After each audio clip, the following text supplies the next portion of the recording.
Medieval Europe had less trade, fewer cities, and less cultural output than the original Roman Empire. London and Paris were fetid fire traps with none of the planning or sewage management of places 5,000 years older like Mohenjo-Daro in the Indus Valley civilization, let alone Rome. But with fewer powerful governments, wars were at least smaller, which is one reason why Europeans living in medieval times— thought bubble, I knew you were gonna do that!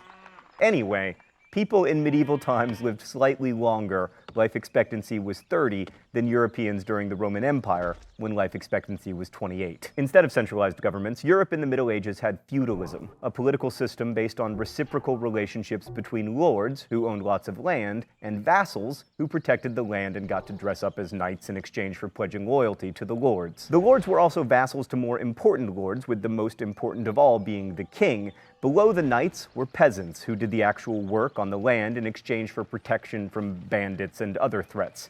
Feudalism was also an economic system, with the peasants working the land and keeping some of their production to feed themselves while giving the rest to the landowner whose land they worked. The small-scale local nature of the feudal system was perfect for a time and place where the threats to people's safety were also small-scale and local. But of course, this system reinforces the status quo. There's little freedom and absolutely no social mobility. Peasants could never work their way up to lords, and they almost never left their villages. Thanks.